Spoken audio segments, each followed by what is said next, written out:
شیراز میاد، شازده دوماد غم مخور که نون زدت با ناز میاد. شازده دوماد اینقدر آبی نپوش، پیرهن آبی در آرو رخت دومادی بپوش. یار مبارک بادا ایشالا مبارک بادا، یار مبارک بادا ایشالا مبارک بادا.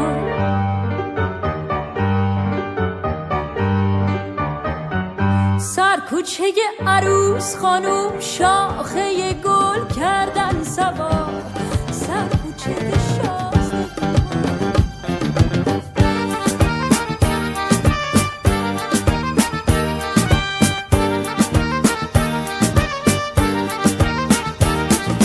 خونچه بیارید لاله بکارید خنده برارید میره به عجل شادوان.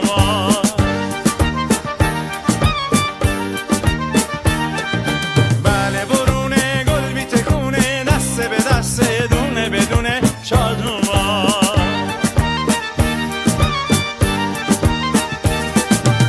چه قشنگه موی بافتش چه بلنده تازه عروس، چه قشنگه چه خوشنگه همه رنگ مثل طاووس خوش به حال شادومان.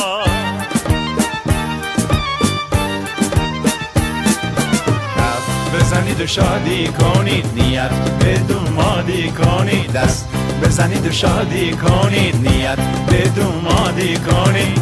رو جهادش خنده نازش سینه مادش بره بریه.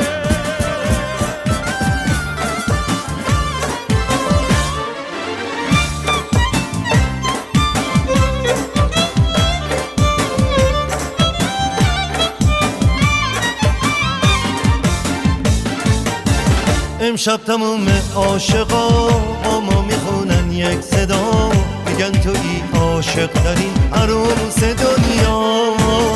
دلمو بردار و ببر کوچه به کوچه شهر به شهر، بگو که نظر چشمات ای عروس دلبر. یه جفت چشم سیاه و یه حلقه طلایی، یه فرش یاس و الماس و دلی که شد فدایی. آره من مستم با این عهدی که بستم، پیش اون آینه چشمات وای نپرس از من کی هستم. ای عروس مهتاب ای مستی مینا، امشب واسه طاووس دوماد و دریا. حالا که با تو هستم دنیا رو میپرستم، نگی که یه وقت نگفتم عاشقت هستم.